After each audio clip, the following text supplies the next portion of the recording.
First base seems to be a deep position, but just how deep is it? Let's find out. Welcome into Fantasy Baseball today on Tuesday, October 25th. Frank Stampfl joined by Scotty Dubs, Scott White. Today on the show, you guessed it, first base year in review. We'll take a look back at the top 10 finishers at the position from this past season and early 2023 first base rankings. Scotty, it's my time to join you, bud. On the sideline, the Yankees were once again defeated by our nemesis, the Houston Astros, in the ALCS, a sweep in which I was at the final game of the series. Oh, had to see it in person, huh? I've never actually been to the final game of a baseball season for a specific team, but okay. Never had it before. Yeah. Now I've done it. You got to see the Astros celebrating on your field. I didn't actually see that celebration. How? No, I didn't. What, was it raucous? No, as soon as the final out at first base happened, I just walked out of the stadium. I did not watch it. You don't know. You didn't see it. You'd think for a sweep it'd be a little subdued, especially for a team that's been to the World Series as frequently as the Astros have in recent years. So, but I don't know. I didn't happen to see it. Yeah, no, that's, if you didn't, the good news is, Frank, even if they had made it past the Astros, the Yankees would have just lost to the Phillies because they're the team of destiny and beat everybody. Hey, you know what? I hope you're right because I don't want to see the Astros win again. Well, yes, I am.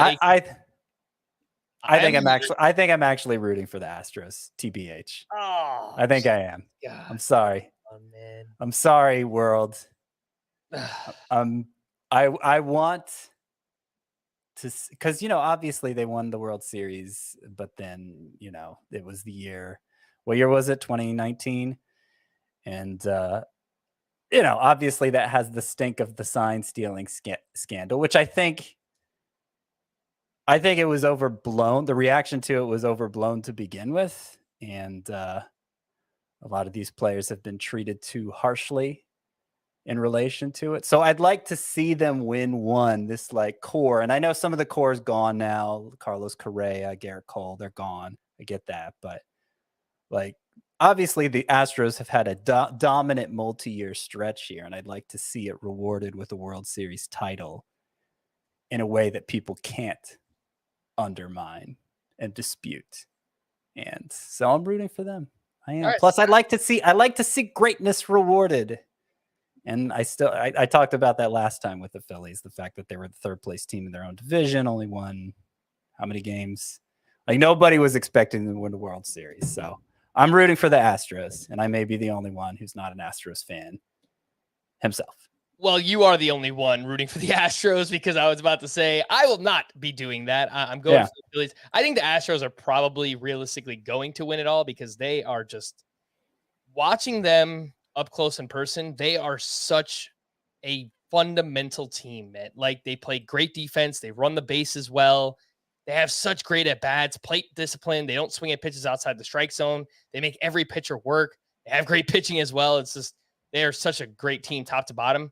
Jeremy Pena won the ALCS MVP award, and he's a baller, Scott. I know we didn't see it consistently throughout the season, but in terms of power, speed, and especially what he offers defensively, he's going to be really good. I think Jeremy, we haven't seen in the OPS and the overall hitting stats yet, but I think Jeremy Pena is going to be cool. Yeah, I mean, certainly defensively, he adds a lot of value. Will that translate to fantasy so much? I have my doubts about that he's so lacking in on-base skills that it's going to take a lot of power and or a lot of speed. And I'm not sure he's going to deliver enough of either to be a real standout in fantasy. But he'll be a useful player probably. 22 homers, 11 steals as a rookie. It's pretty impressive stuff. So I think Pena's going to turn out to be really good. We'll save more analysis for him when we get to our shortstop preview. And speaking of the Phillies, Bryce Harper, just an awesome series for him as well. In the postseason, he's batting .419, 5 homers, a 1351 OPS. He took home the NLCS MVP. Great call. I think it was by Joe Davis to the the swing of his life for Bryce Harper. So it's really cool to see Harper get into the World Series, and now we'll see what they do. Phillies going up against the Astros there. All right, Scott, you've already made your prediction known that you will be going for the Astros. It's not a prediction so much as a rooting interest. All right. But if you're asking me to predict, I'll predict the Astros too. I'll usually predict the better team. I mean, obviously that's not always the way the playoffs go, and that's why you play the playoffs. But yeah, that's usually what I'll do. All right, so that is the playoffs in the World Series. Let's get into the first base recap from this past season. I mentioned at the top that it is a relatively deep position. 13 players finished inside the top 100 in Roto, according to the CBS 5x5 algorithm. So that seems like a pretty good number. I think there was, when I was looking it up, 9 at second base inside the top 100, 9 at third base inside the top 100. We know now that second base and third base are quite shallow, not great positions. And then shortstop, there was like 15 or 16. So I think first base kind of lies somewhere in between that, like not as deep as shortstop, but definitely better than second base and third base. Now, when you were counting these at each position, were you taking out players who won't be eligible at the positions next year? For instance, did you count Trey Turner as a second baseman or no? Let's see. I did. So second base is even worse than I thought. Yeah, first base probably loses the least players of those positions to next year's eligibility. So that even further distinguishes it in terms of the number of players who finished in the top 100 overall in Roto. And it's kind of strange because it's not deep. It's not deep at the top so much. Like there are a few sure things at first base, I feel like. But there are a lot of players coming off good seasons who may be able to repeat those good seasons. And there are a lot of other players who have the potential to have good seasons. So I think certainly when you just compare it to any other infield position, second and third base, as you mentioned, like it's really no comparison in terms of depth. Shortstop, they're deep in different ways. First base and shortstop. Shortstop has more sure things, but once they run out, there's not a lot to like at the position. In first base, you can pretty much always find a first baseman that you're at least somewhat interested in. Yeah, you mentioned that top 4 group, Scott, and that seems to be the elite standouts at the position. We actually have a poll going on YouTube. So if you're watching live, you can vote on which one you would draft first of that group. And let's start with the number 1 from this past season. That was Paul Goldschmidt, who finished second overall in Roto. Of course, the number 1 first baseman. He averaged 3.8 fantasy points per game. Just an awesome mark in that format in head-to-head points. And he was being drafted as the 5th first baseman off the board. During draft season, he went .317 batting average, 35 homers, 106 runs, 115 RBI, 7 steals, true 5 category contributor. Didn't run as much as he did in 2021, but it did not matter, Scott.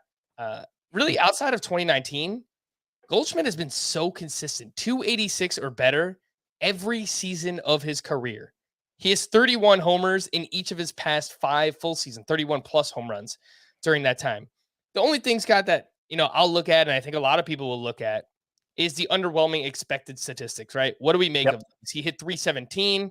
His XBA was 261. He slugged 578. His X slug was 482. Does that matter? I don't know. You tell me. I don't think it does at this point. You mentioned Paul Goldschmidt was the 5th first baseman to be drafted this season, heading into this season, 2020. And remember, at that time, we were kind of skeptical of this bounce back season he had. It looked like he was on the decline, and then he puts up these kind of throwback numbers for Paul Goldschmidt with all the steals and everything. And we were like, it doesn't make sense for a guy to be doing this in his mid-30s. Skepticism is warranted. And then he comes back, and the steals were down a little bit, but otherwise the numbers were even better than during that bounce back season. So I think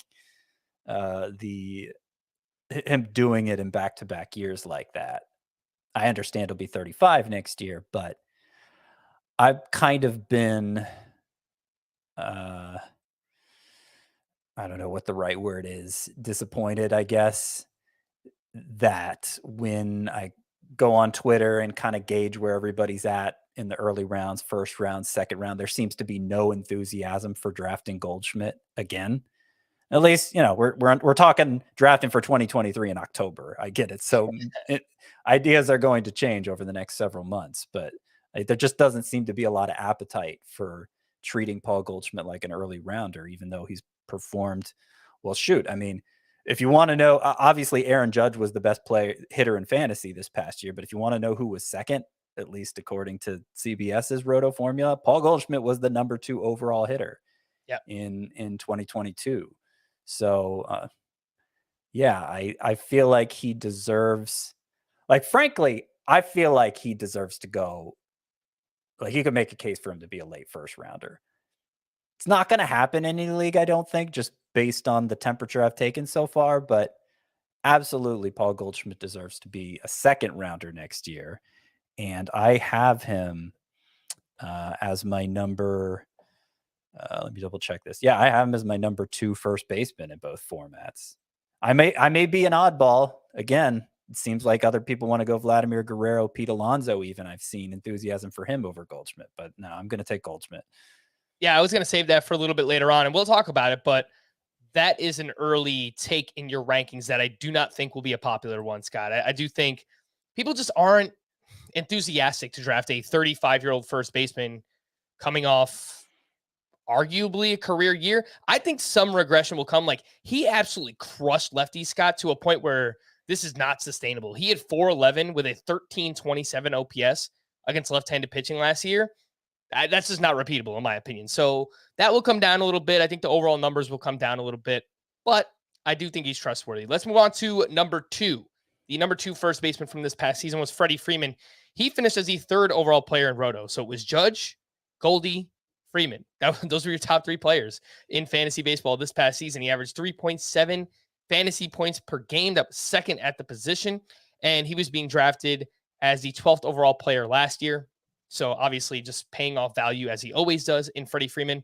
He hit 325. That was 2nd best in all of baseball. 21 homers, took a little bit of a step back there. 117 runs scored. That was tied for 2nd most in Major League Baseball. 100 RBI, 13 steals, obviously led the first base position. There's just not a lot of players who run at first base. And of course, he did that with his new team in the Los Angeles Dodgers. He has hit 300 or better 6 of the last seasons. Freddie Freeman has batted ball quality, spot on here, Scott. I mean, the only thing you look at that changed was the power. I mean, his home run to fly ball ratio was down a little bit. Maybe he's more of a 20 to 24 home run hitter in this new environment, but I don't think it matters because he contributes so much everywhere else. Batting average, counting stats, steals.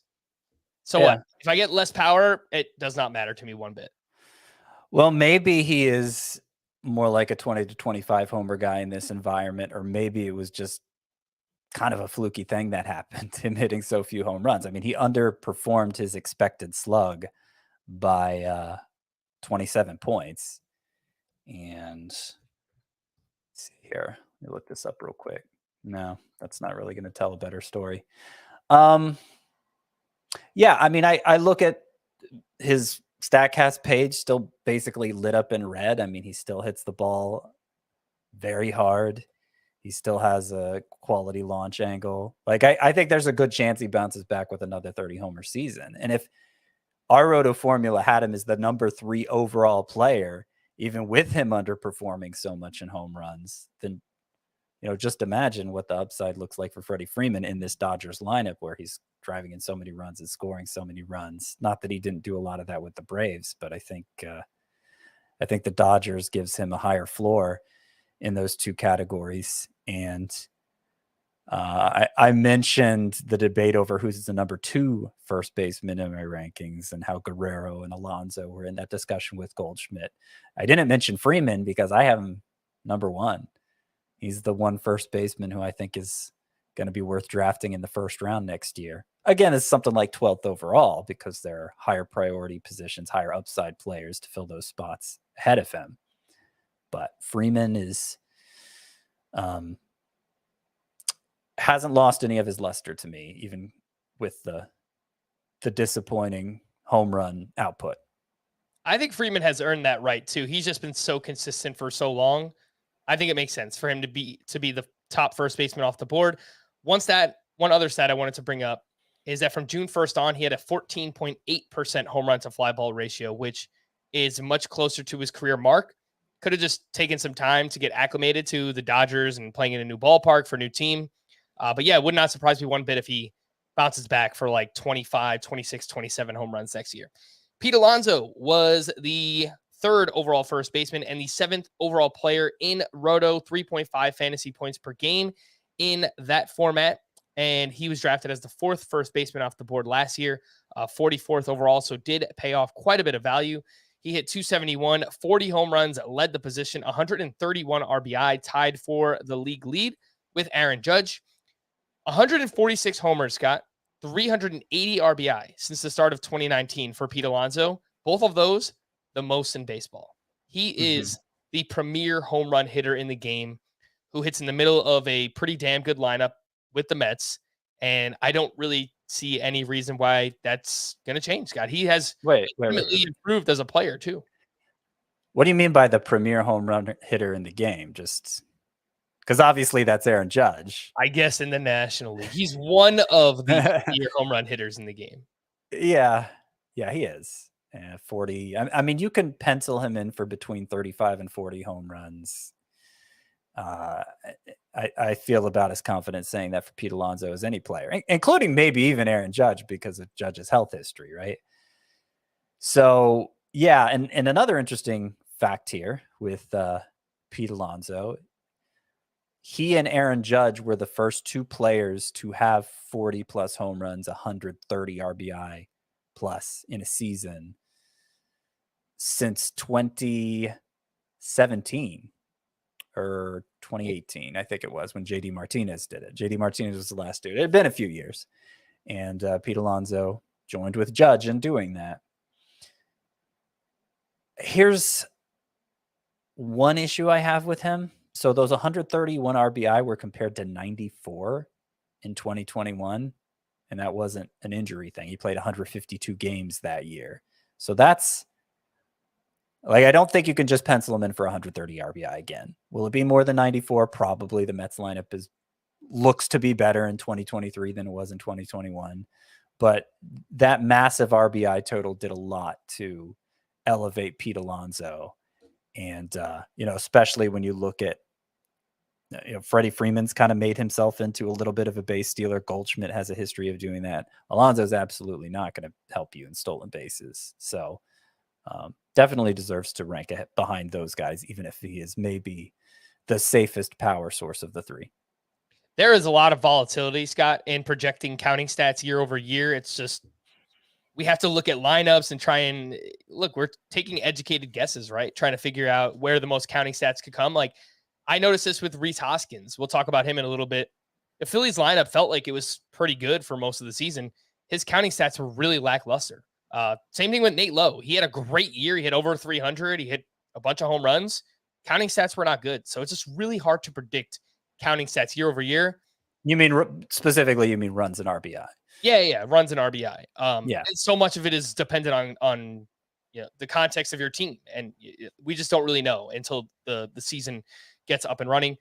I still think the Mets are going to be pretty good, but obviously we'll see what they do in the offseason. Your number 4 first baseman was Vladimir Guerrero Jr., who finished 24th overall. He averaged 3.2 fantasy points per game. He was drafted as the first baseman off the board last year. He was taken top 3 overall in most drafts, I would say. In Roto, maybe he slipped a little bit, top 5, something like that. But either way, a little bit of a disappointment. He didn't really crush you or anything. He hit 274, 32 homers, 90 runs, 97 RBI, and 8 steals, surprisingly enough. Career high, tied for 3rd best at the position. One thing I noticed, got extremely durable. Vlad Jr. has missed only 3 games over the past 3 seasons. The question is, what happened this year, right? Like, why did the slugging take such a step back? Why did the home runs take a step back? It really just comes down to the launch angle, Scott. We get these year-over-year inconsistencies with Vlad where in 2021, he hit more fly balls and less ground balls, and his home run total took off. This year, kind of reverted back, and that's why we see the home run power come down a little bit. I still think he can get back to like 40 homers and a great batting average, but it really just comes down to the launch angle. Yeah. I mean, look, the fact he still hit 32 home runs in a worse environment for home runs, and with the launch angle problems, I think is a testament to Vladimir Guerrero's skill. I was a little disappointed given how hard he hits the ball, how little he strikes out, that he's batted only 274. That almost strikes me as weirder than the decline in home runs that we saw. So, I mean, if we're treating 2021 where he flirted with Triple Crown honors, where he was the #1 player in Roto, despite not being much of a base stealer at all, if we're treating that 2021 season as Vladimir Guerrero's upside, then I think we could look at 2022 as approximately the downside. And yeah, if that's the downside, you're talking about a really good player. I don't have an issue with anybody just kind of reflexively ranking Guerrero as the #1 first baseman again, since he's so young, since we've seen how high the upside is. I'm not doing that, but I think there's definitely a case for it. Yeah, that early draft that I did, Scott, Vlad went 3 picks before Freddie Freeman. So there still is going to be some people next year who want to draft him as the first baseman off the board. And it makes sense. Vlad will turn 24 years old in March. And as we saw in 2021, the upside is still sky high. I did want to bring up his 8 steals. All of them came in the second half. And I asked Ben Nicholson-Smith about it. He does a great job covering the Blue Jays for Sportsnet. You can follow him at B Nicholson-Smith. And he attributed the aggressiveness to John Schneider taking over as the manager. I looked at the date when John Schneider took over. They didn't run a ton more. Like, their rate of stealing bases on a per game basis was a little bit better under John Schneider. So maybe it's something where we can pencil in 5 to 10 for Vlad. And obviously we're expecting more steals in general, but I mean, you see slow players sometimes have these spurts where they steal more bases. I remember the first couple months, a couple years ago, Rafael Devers had a stretch like that. And then he didn't steal anything else the rest of the year. And he hasn't been a base stealer since then. I've already said next year is going to be the Wild West as far as stolen bases go with the rule changes. So, I'm not going to put it past, I wouldn't put it past Vladimir Guerrero to steal 8 bases again. But I think if he does, it's because the environment for steals changed that much, not because Vladimir Guerrero has a knack for stealing bases. 33rd percentile sprint speed. So we're not talking about a guy who profiles for a lot of that. I remember Pujols used to run wild back in the days. He used to approach 20 steals, and he was not a fast player at any point in his career. He just knew how to pick his spots, and he was kind of a savvy base runner. So maybe Vlad could do some of the same. The #5 first baseman from this past season was Christian Walker, who finished 50th overall in Roto, 2.9 fantasy points per game. He had an ADP outside of the top 400 before this season. Some people might have even picked him up, and as a result, he might have been a league winner. He hit 242, 36 homers, 94 RBI. Both of those numbers were career highs. Did a better job of making contact, Scott. It was a career best strikeout rate. Christian Walker hits the ball hard. He puts it in the air, and he could be even better based on his expected statistics. What do you think about this breakout season for Christian Walker? Yeah, he's a really hard player to rank because obviously we had written him off in fantasy. He had a season where he was more or less must start in 2019, where power numbers were up across the league. I joke sometimes everybody set a career high in home runs in 2019. It wasn't literally everybody, but it was more or less everybody. And Christian Walker was part of that. But then he did nothing in 2020, nothing in 2021. It's like, just replace him with Seth Beer already. Come on, guys. And then he goes and has this season, which is even better than that 2019 season. And all the underlying numbers more or less support it. You mentioned his expected batting average was 15 points higher than his actual one. Boy, he got that at batting. 242 is what he ended up with, Christian Walker. He hit 285 in the second half, Scott. Yeah, so he already showed a lot of improvement. Oh, yeah. But yeah, I think there's room for more with Christian Walker in the batting average department because he doesn't strike out a lot. I mean, it's Pete Alonso contact rate with the power.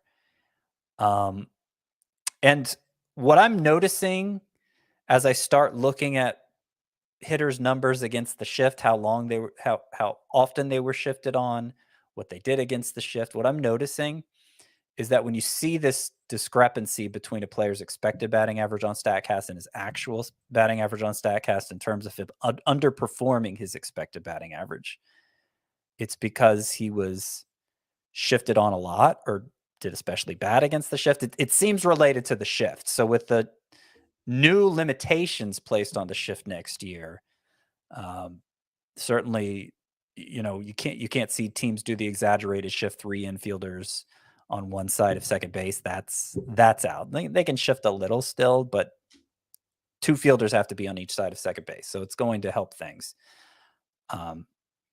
It's going to help batting averages on ground balls. And Christian Walker was one of the most shifted upon right-handed hitters last year. So that might explain the discrepancy between the expected batting average and the actual batting average. As you point out, he showed some improvement with that in that regard in the second half anyway, but I do think there's room for more.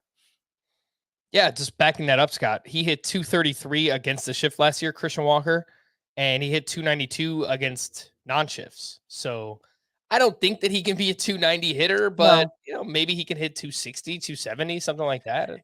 Well, and then the other question, and I don't want to gloss over this, is he actually this good? Was it just kind of a one-off fluke thing? And there's nothing in the data that suggests it was, but there certainly isn't the track record to suggest it was. And he might wind up being a total bust. So, and we'll get into where I have him ranked next year, but I'm not comfortable with where I have him ranked. If anything, it might be a little too high. All right, we'll get to Christian Walker again in just a little bit. But before we do that, I have to tell you about one of our great partners. These days, every new potential hire can feel like a high-stakes wager for your small business. You want to be 100% certain that you have access to the best qualified candidates available. That's why you have to check out LinkedIn Jobs. That's LinkedIn Jobs. They help you find the right people for your team faster and for free. It's really easy to post a job, too. All you have to do is sign in to LinkedIn Jobs, then click on the Post a Free Job button to get started. Add your job and the purple hashtag hiring frame to your LinkedIn profile to spread the word. It's easy as that. It's why small businesses rate LinkedIn Jobs #1 in delivering quality hires versus leading competitors. Much like the Astros and Phillies are looking to do in the World Series, it's so important to finish out the year strong. Hiring the right team members might just help you do that. LinkedIn Jobs helps you find the qualified candidates you want to talk to faster. Post your job for free at linkedin.com/FBT. That's linkedin.com/FBT to post your job for free. Terms and conditions apply. Number 6 in the first base rankings this past season was Matt Olson, who finished just one spot behind Christian Walker, 51st overall in Roto, 2.9 fantasy points per game. He was drafted as the third first baseman off the board last season at an ADP of 24.2 overall. He hit 240 with 34 homers and 103 RBI. His 123 home runs are the 5th most in baseball since the start of 2019. Scott, the biggest takeaway here is that the strikeout rate just jumped back up. That's really the biggest difference. 17% in 2021, 24% in 2022. I think at this point we have enough data to know that Matt Olson is probably around a 250 hitter. Some years, if it's slightly better, maybe we'll get 260, 270. Slightly worse, he'll hit 240. But I think we just kind of know who he is at this point. Rough batting average, really good power, good counting stats. Yeah. I mean, it was obviously a disappointing season for him in fantasy. For the past couple years, I've said that Matt Olson and Pete Alonso are basically mirror images of each other, one batting left-handed, one batting right-handed. And you saw Olson have the better year in 2021. You saw Pete Alonso have the much, much better year in 2022. And I think the extent of the difference there, well, I only have them one spot apart in my rankings, but it's a big gap between Pete Alonso and Matt Olson. A clear tier of 4 there at the top of first base: Freeman, Goldschmidt, Guerrero, Alonso. And then I think Olson may be in a tier of his own after that. Because he could go either way. He could end up producing like those four ahead of him. We've seen him do it before. Or what happened in 2022 is he ended up performing like the lower first baseman, the tier that comes after the Alonsos and Guerreros of the world. Yes, you point out the strikeout rate, and looking at the history for Matt Olson, that 2021 rate where he struck out only 16.8% of the time, that's the aberration. So maybe the 2022 version is closer to the true version. I do think there's something to be said for a player in a new league with a new team, just, maybe kind of needing a while to get comfortable. Obviously, he stepped into a particularly emotional situation in Atlanta, and though he handled himself in interviews like a champ, stands to reason the pressure of that weighed on him some. And he was pretty awful down the stretch, especially, was Matt Olson. Got hot at the very end, 6 home runs in his last 9 games, I think. But it was crashing and burning before that. So, that helped his batting average end up where he is. I for the most part, I agree with you. I think 250 batting average could maybe approach 40 home runs. I actually had a rule of thumb back when I first started doing this gig, before the data became what it is with BABIP and StatCast and all of that. Like, one of my rules of thumb for every hitter was they're all capable of hitting within 30 points of their career batting average in either direction. Like, their best season is going to be 30 points higher than their career batting average. Their worst season is going to be 30 points lower than that. And though I don't really refer back to that anymore, just because we have more sophisticated ways of analyzing these things, I think that's still basically true. And Matt Olson's a career 250 hitter. Could he hit 280 one year? He hit 271 already, so it's possible. But he could also hit 210, and we've seen him do things like that before too. Yep, neither one would surprise me. I will say, if we're getting any discount on Matt Olson heading into 2023, I think I'm going to be in, especially hitting in the middle of that Braves lineup. Number 7 this past season was Nate Lowe. He finished 57th overall. Surprisingly, just 2.7 fantasy points per game. That was tied for 21st at the position.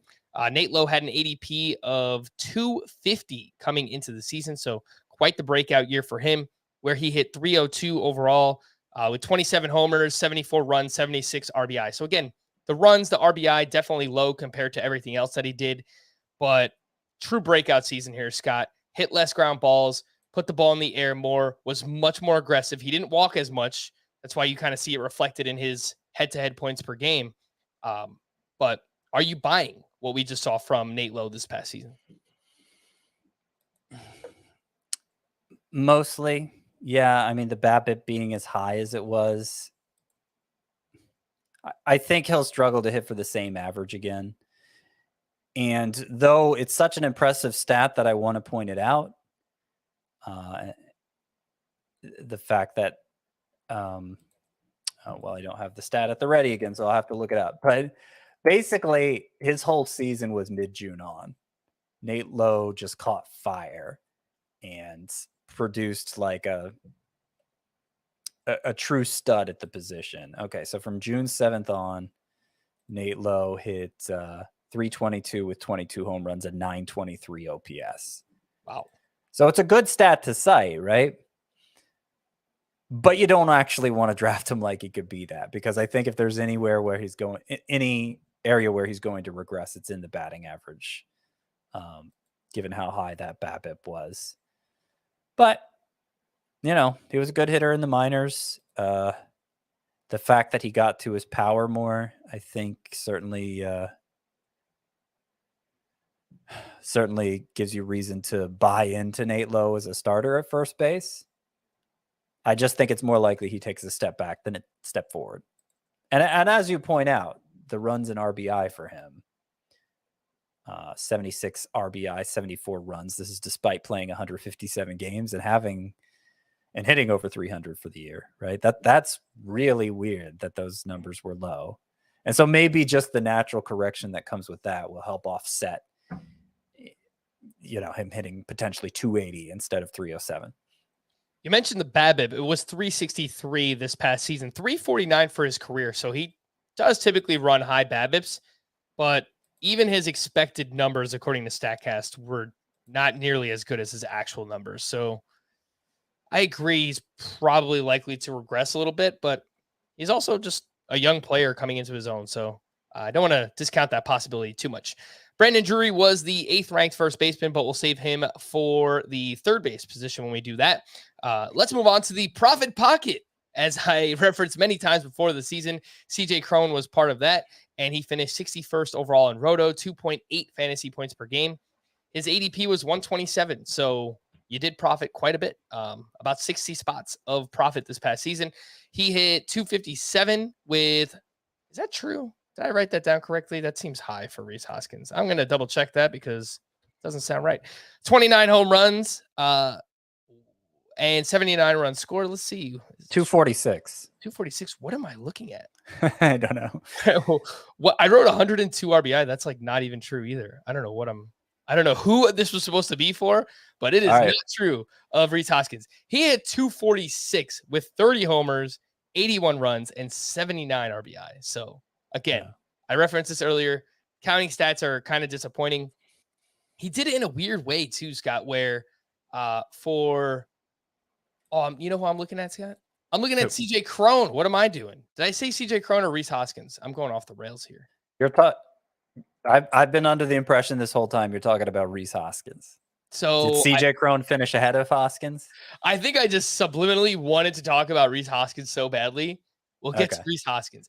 Everything I just said was for CJ Cron, and that was true, where he hit 257, 29 homers, 102 RBI. The 102 RBI were a career high, and he was part of the profit pocket, and he provided a lot of value this past season. The main thing for him, Scott, was that he stayed healthy. Health has been a big issue for CJ Cron. He played 150 games this past season. That was a career best. I don't feel very enthusiastic about him for next season. He couldn't hit left-handed pitching for some odd reason. His home road splits were very, very drastic. And he wasn't really as good over the final 2 months of the season, final 4 months of the season. He hit 197 in the second half. Oh, it's brutal. Yeah. I don't know. How do you feel about CJ Cron? Are you down on him like I am?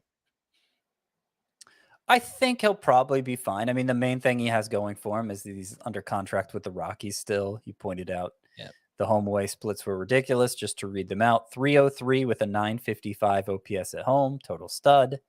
214 with a 619 OPS on the road. And you don't see, like, obviously Coors Field is one of the best places to hit, probably the best place to hit. You don't see splits as dramatic as that for most of their hitters anymore. You used to see that more, but CJ Cron is clearly somebody who benefits from playing in that favorable hitting environment, but he's going to keep playing there. As for him slowing down in the second half, I don't think this means he just doesn't know how to hit anymore. He will be 33 next year, so he's not young.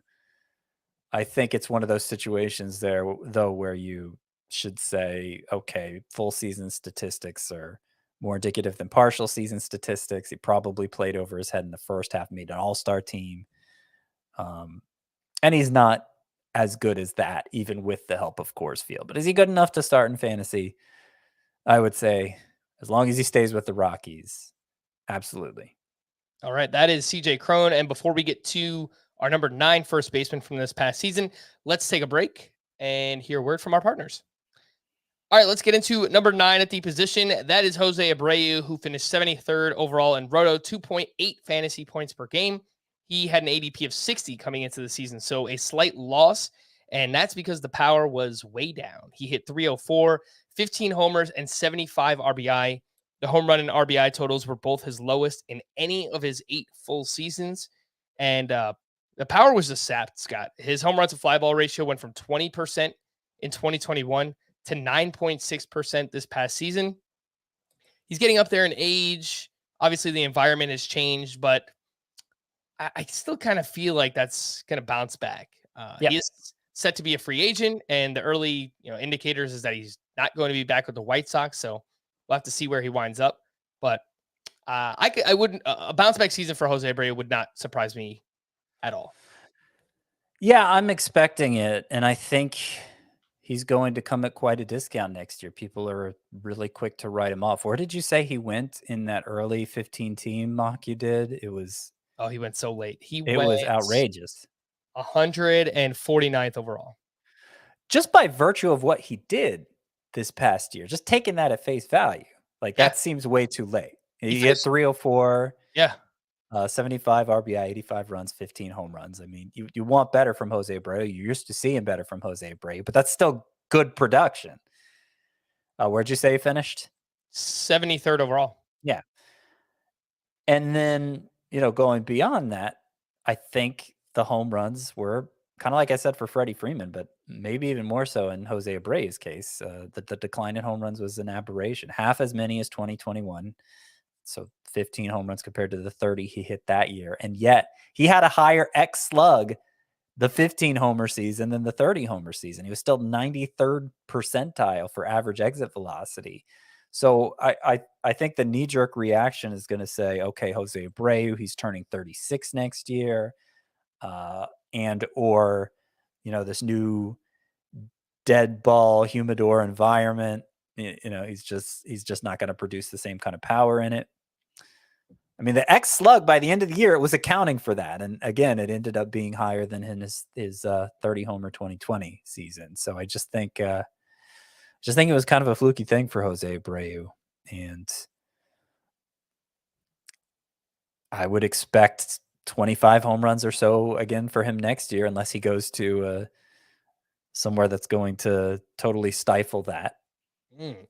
I just had a crazy idea, Scott. Anthony Rizzo has a player option this offseason. We'll talk about Rizzo in just a bit. The Yankees might need a first baseman. Jose Abreu makes a lot of contact. He's got some power. They could use a left-handed bat, but I don't know. Could make some sense. We'll see where he winds up, but Yankees could be an option for Jose Abreu.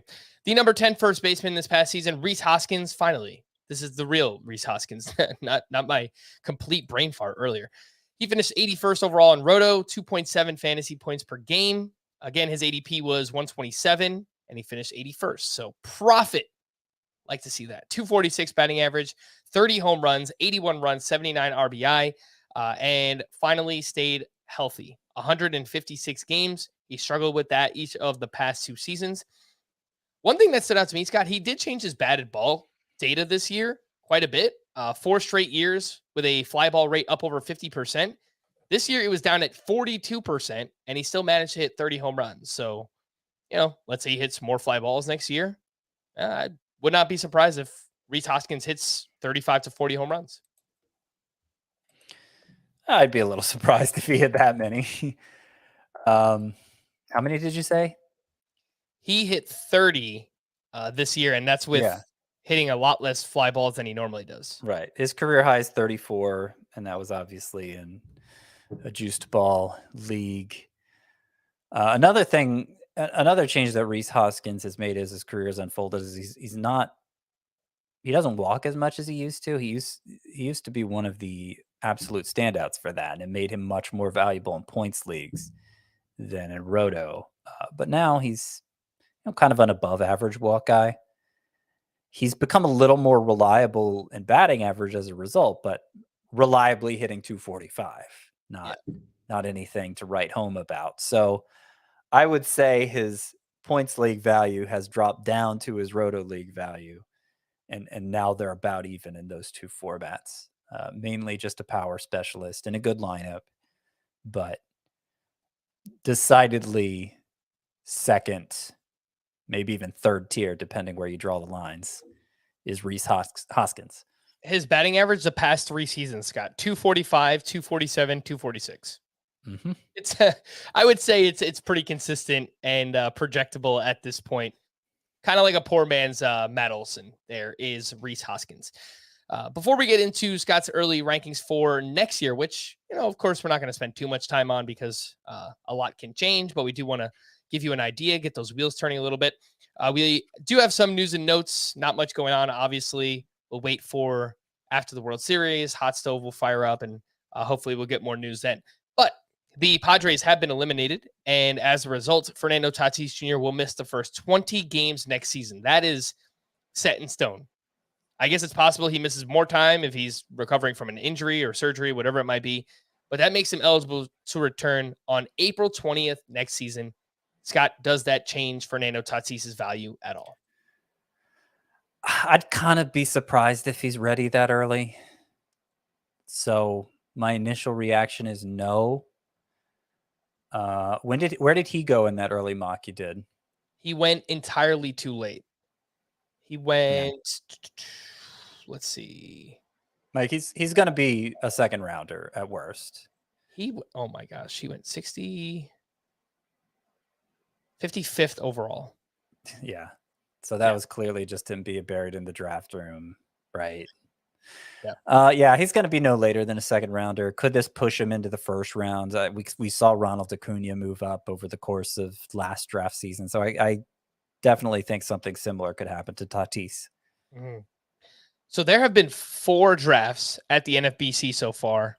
And again, this is going to change a lot in the offseason. But just to give you an idea, Fernando Tatis Jr.'s ADP is 38 in those 4 drafts. So people are kind of scared right now, Scott. A lot can change, but I don't know that that's that. Yeah. I really don't. I think it's just he's not top of mind right now. That's my guess. I mean, I've done a lot of early mock drafts over the years, and he's the kind of player that just gets overlooked. Yeah. In hindsight, I took Jose Altuve in the late second round, 15-team league, so I think it was 28th overall. If I could do it again, I think I would take Fernando Tatis and take a shot on more upside with him. I mean, I don't mind that price for Altuve for what it's worth, but yeah, Tatis should go earlier. Oh, I have far and away been the high pick on Jose Altuve, Scott. He's gone as early as 28 when I took him, as late as 52. So, like I said, at the end of the season, people are going to continue to discount Jose Altuve for whatever reason, but yeah, there you go. I like that because, I mean, second base gets awful faster than any other position. Altuve is clearly on the right side of that. Yeah, it sure does. For what it's worth, I don't know that it means anything, but Jose Altuve is having a dreadful postseason, so I'll have to look more into it. And all right, it's good. Nestor Cortez left his start on Sunday with a left groin injury. Hopefully, it's not serious, nothing that could affect the start of next year. Following his breakout season, Andres Gimenez will not require offseason surgery after playing the final month with a non-displaced fracture in his left thumb. The Marlins have narrowed their managerial search to 4 candidates, which includes Joe Espada, Matt Quadrado, Skip Schumacher, and Shoemaker? I don't even remember. I know he used to be a player, and then I think he was like a first base coach for somebody. You're making me doubt myself now, too. Is it Shoemaker or Schumacher? I don't know. We'll figure it out. The other one is Luis Rojas, how are the Mets interviewing Luis Rojas for their manager job? That is just kind of bonkers to me, Scott, but we'll see what happens, I guess. Okay. Yeah. I mean, it is. Look, it's the Marlins. I think Don Mattingly was their longest tenured manager in their whole history. He was there for a while. Yeah. Did you find the Skip pronunciation? Because, man, I really want to know now. I'm not even remembering how to spell his name now. Oh, there it is. Okay, there's a C in there. Schumacher. Yeah. Skip Schumacher. Right. Yes, that's right. Yes. Schumacher. All right. Yes. And our last piece of news, not news at all, but Scott, I just wanted to ask you this question because Halloween's coming up this weekend. Do you have a costume? Will you be dressing up with the kids? No. Come on, Scott. Come on, man. Yeah. I didn't enjoy the dress up part of Halloween even when I was a kid. So now that I am a grown up, I did kind of dress up with them 2 years ago. Very modest costume. But no, not this year. All right. Well, if anyone wants to see my costume, follow me on Twitter at @roto_Frank, and I'll tweet it out at some point. It's the Sopranos themed. And I'm doing a couple's outfit with my wife. So should be very interesting. Scott's early 2023 first base rankings. Let's jump in the top 5. No surprises here, really. Freddie Freeman, Paul Goldschmidt, Vladimir Guerrero Jr., Pete Alonso, Matt Olson. I think with the top 4, depending on if you want a younger player, maybe you could shuffle that around a little bit. You can move Vlad ahead of Paul Goldschmidt, but I think that 4 is set in stone. It might change for certain people, but makes sense to me. And I might do the cowardly thing and move Goldschmidt down when I see nobody else is taking him as early as I would. I'm going to try not to. Stick to your guns. Well, I mean, partly because I think position scarcity is back to being a major consideration in fantasy, and because we've talked about first base being possibly the deepest position, I'm probably not drafting any of these 4, honestly. Probably not. They're just so good, Scott. They're so reliable too. I understand. Yeah, I mean, as I pointed out, there are, even though first base is deep, there's a lot of like question marks. Yeah. You could end up just getting a bad one, but you could probably fall back on somebody else if you do. And yeah, I'd just rather focus on third base, second base early. Outfield, of course. I mean, that's an insanely thin position too. So practically speaking, for my own teams, it probably doesn't matter what order I rank these 4. The only one who I think there's no case to be number 1 of the 4 is Pete Alonso. So I feel comfortable saying he'll be 4 for me among the 4, no matter what. All right, let's move into 6 through 10 in the rankings, and that includes Anthony Rizzo, Jose Abreu, Rhys Hoskins, Christian Walker, and C.J. Cron. We have not talked about Anthony Rizzo yet. He has a player option for $16 million, which I believe he will opt out of. The Yankees like him quite a bit, so there is a very real chance that he'll be back with them, but he finished 85th overall. He averaged 3.2 fantasy points per game. Really, really good in that format because he walks a lot, he makes contact, and he is back to hitting home runs. 32 homers, tied a career high, which he last did back in 2017. He does miss some time yearly. He has I would call it a chronic back condition at this point. He's missed 16 or more games in each of his past 3 full seasons, Scott. So lower batting average, some injury risk, but lots of pop, and presumably in a good lineup if he goes back to the Yankees. Yeah, so since we haven't talked about him, clearly he didn't finish in the top 10 in Roto this past year, at least according to our formula.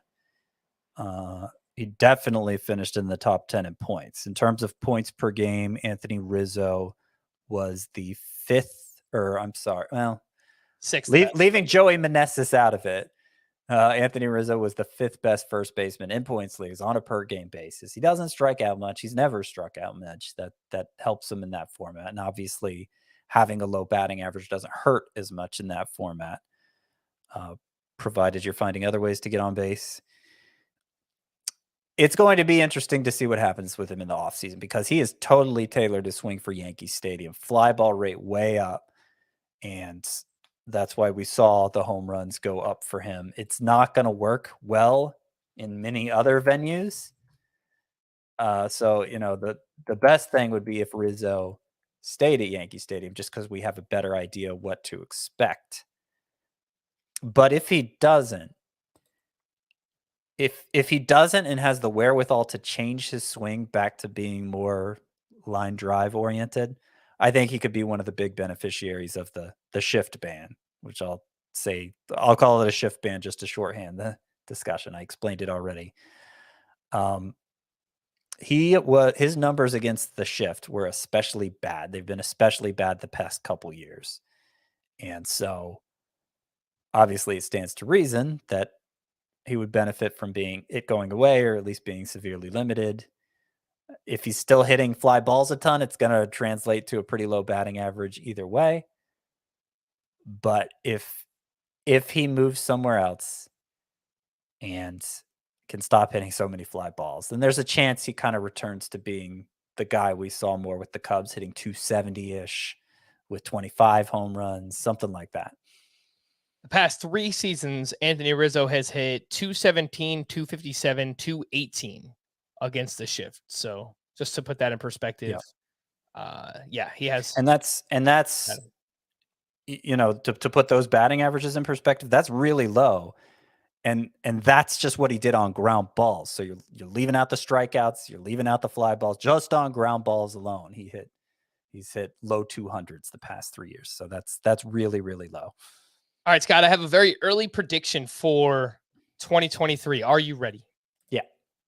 Christian Walker will not be ranked inside of your top 12 first basemen by the time we get to March. The reason being is the players ranked just behind him in 11 through 15, because that group of 5 includes Nate Lowe, Vinny Pasquantino, Rowdy Tellez, Josh Bell, and Andrew Vaughn. I mean, the 2 in particular here are the 2 up top, which Nate Lowe, I think we could find ways to talk ourselves into him. And Vinny Pasquantino, Scotty, Vinny P, what's not to like? 295 batting average, 832 OPS, more walks and strikeouts. He hits the ball hard. He hits lefties as a left-handed batter. This is the one where there's going to be a lot of helium, Scott. Like, everybody's going to want Vinny Pasquantino next year. I mean, if that turns out to be so, I'm going to move him up for sure. I basically said that in my breakdown of the first base position. I'm always careful not to rank guys so high that, you know, I basically am telling people to reach for them. I want if it's somebody I like Vinny Pasquantino, I want to rank him as low as I can get away with ranking him and still probably get him. That's my goal in these rankings. So that's why I have him ranked 12th here behind Christian Walker, CJ Cron, Nate Lowe. We'll see how it plays out. But yes, of course, I love Vinny Pasquantino. And we talked about it so many times over the course of the season. Low strikeout rate, high quality of contact. He walks a lot too. Expected stats are great. And the actual numbers ended up being pretty darn good. Let me see if I can pull up. I remember from a certain date on, Vinny Pasquantino was just a monster. Yeah, even if you look at the numbers face value, Scott, they're really, really good as a rookie. Yeah. So let me see here. So his final 37 games, Vinny Pasquantino had 362 with 7 homers and 1,009 OPS. He ended up with only 10 home runs despite the quality of contact. This is something I noticed. Expected home runs by park on StatCast. And it seems like Royals hitters as a whole were burned by this. Michael Massey even more so. But rather than hitting 10 home runs, if Vinny Pasquantino had played every game in Cincinnati, for instance, it would have been 21. Most places it would have been about 15 instead of the 10 he hit. Now he's still going to play in Kansas City next year, but maybe it played especially poorly for Power this in 2022. Maybe he can do most of his home run damage on the road. I could definitely see Vinny Pasquantino being a huge breakout player in 2023.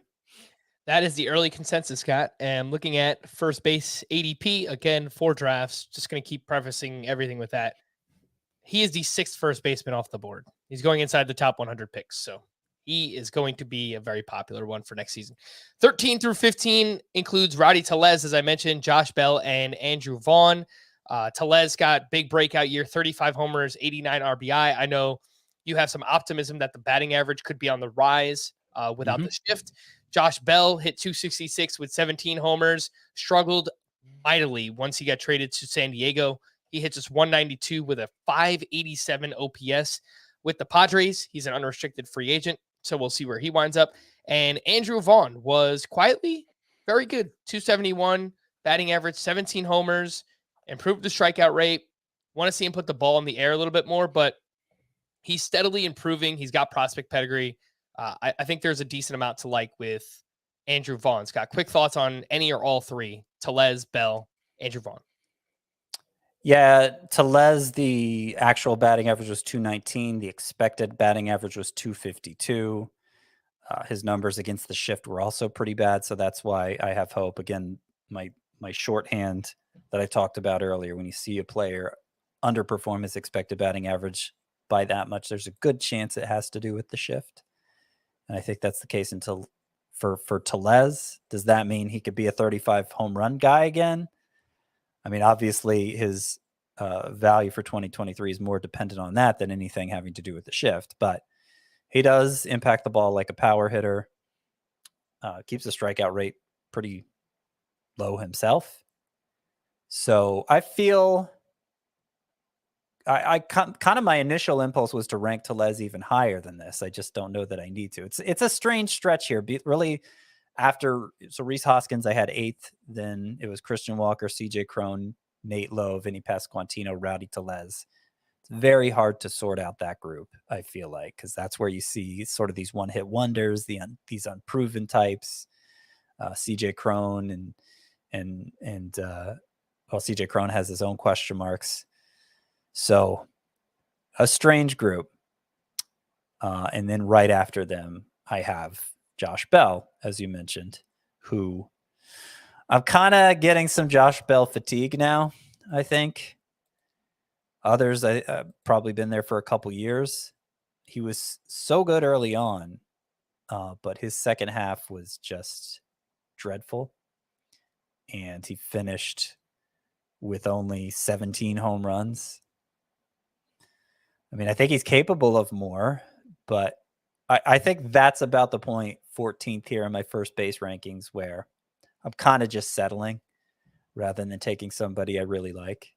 So Andrew Vaughn is in that group as well, even though he does maybe have some untapped upside. There's not a lot in the underlying data that gets me excited about Andrew Vaughn. All right, let's wrap up with this final group of 5, 16 through 20 for first base next season. Brandon Drury, Jose Miranda, Ty France, Tristan Casas, and Joey Two Hits, Joey Meneses, who was just phenomenal down the stretch. He hit 324, 13 homers, a 930 OPS in 56 games with the Nationals. We'll see if he can come anywhere close to repeating that next year with the team.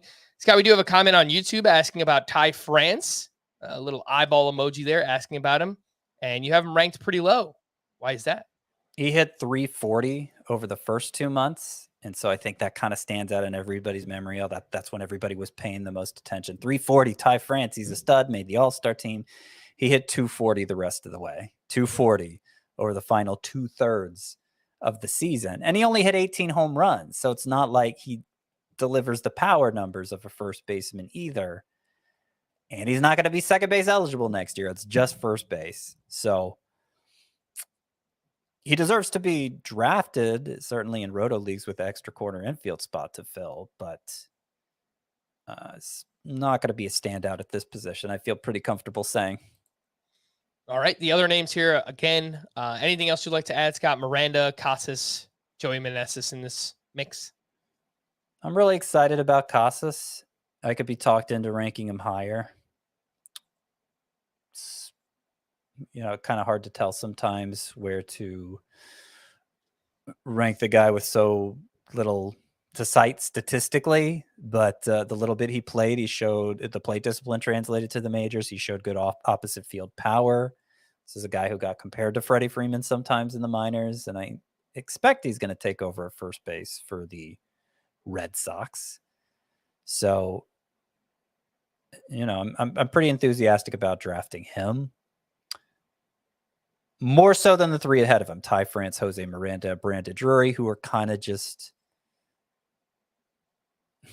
they're kind of just filling out the list for me. Okay. I could see with Miranda, he's just so young and performed so well in the minors that it wouldn't surprise me if he takes another step where he hits, 270 with 20 to 25 home runs. Yeah. I think that would wind up being a pretty useful player for fantasy purposes. So, and he's third base eligible, which is more useful. Yeah. And Drury, who I have right ahead of him, is second and third base eligible, I believe. Yeah. So you're more likely to draft those 2 at those positions, which is part of the reason I have them ranked where I do.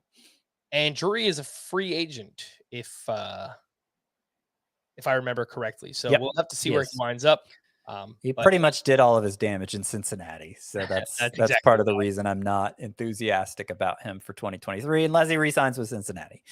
All right. Any changes in head-to-head points leagues? Nate Lowe drops a few spots because the walk rate has plummeted a little bit this past season. Vinny Pasquantino and Josh Bell move up a bit because of their great plate discipline. Coming up on Wednesday night's live stream, Thursday morning's podcast, we'll do first base prospects to know, plus dynasty buy lows and sell highs at the position.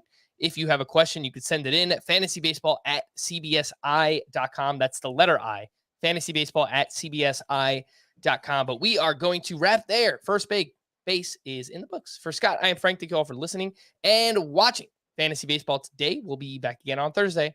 Bye-bye.